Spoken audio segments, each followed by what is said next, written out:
Department of Health.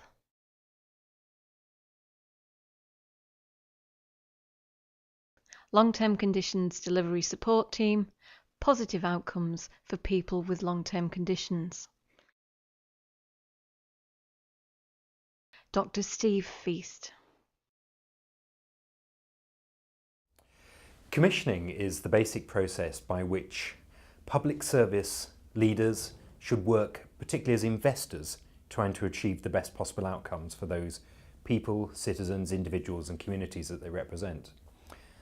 And one of the key messages that I'd like to get across is that they're not going to achieve that task. They're certainly not going to get the right outcomes unless they completely understand the communities with whom they're engaging. Now, clearly that's something about the most challenged, those who are seldom heard, and those who live on the edge of society. I think it's far too easy for most of our commissioners to spend a lot of time listening to those who are articulate, who can influence, and who are obviously attending meetings and are visible. That's got to change. And it's got to change in a way that's actually about saying, okay, how do we co-produce the socially and culturally sensitive and competent services that people are most likely to engage with? But I'll accept that actually it's not just simply about talking to lots of individuals. Most of the time it's about saying who best represents their views. Who are the people that actually probably from the third sector, from the services that they use, who can not only give voice to those communities, but also have the information that can shape some of the investment and commissioning strategies that you want to take forward. Let's take Joint Strategic Needs Assessment. Joint Strategic Needs Assessment is a tool we put in through policy a few years ago. It's about driving behaviours, and behaviours through which commissioners can map the needs of communities. But that isn't simply about the hard facts that you can count from a distance. It's about going in and saying, okay, what are the very fine and very granular levels of need that we've got? And critically also, what are the assets that are out there? So a lot of the assets that we've got across communities are voluntary groups, they're buildings, they're spaces, they're advocates, they're champions. And often they're simply people that have the energy and drive to thrive within what can be quite challenging and challenged environments and physical spaces. So where we need to think as we go forward is how do we actually turn a needs assessment into something that says, okay, what are the positives as well as what are the deficits? And if we have those positives, how do we have an investment strategy that grows them and builds them, while starting to map some of those deficits and saying, okay, in this particular area, these are things that we might have to put in that are new. But if we keep on going to communities with services that are simply not co-designed by them, not shared, not owned by communities, they won't resonate. We're going into a period at the moment where clearly public services are going to be really quite challenged. I mean, challenged to think about how do we work together and how do we do that at best value. And one of the things that actually is, simply one of the best ways of spending your money is engaging and listening to people to make sure that the end product is right. And second message probably from this is to say, go out, listen, find the right ways of engaging and listening and talking and giving voice to communities. But also commit that into a way that says, okay, we'll help you design some of the solutions. And we've now got some very exciting tools to do that.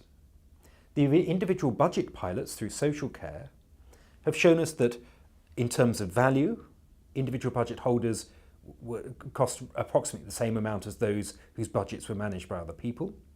In terms of control, they had greater control.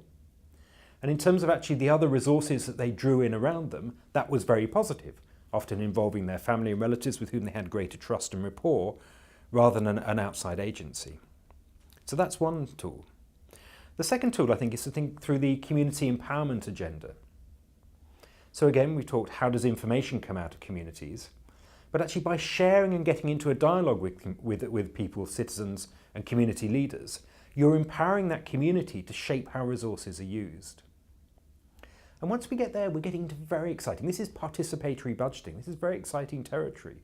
Where actually commissioners can start tracking back and saying, across this community, this was our investment last year. Did we achieve the best possible outcomes we could from that investment? Did we decide how it was spent on behalf of other people? Or did we involve people in the decisions as to how it should be best spent, deployed to achieve the outcomes we want? Now, as I go around the country, I hear again and again that central targets are in the way, what local flexibility have we got, how do we make things different? It's important to remember that our central targets have actually been pretty stable now for the last 4 or 5 years. There is discretion to agree local targets, and at the same time, the budgets going through, particularly the health service, have increased dramatically.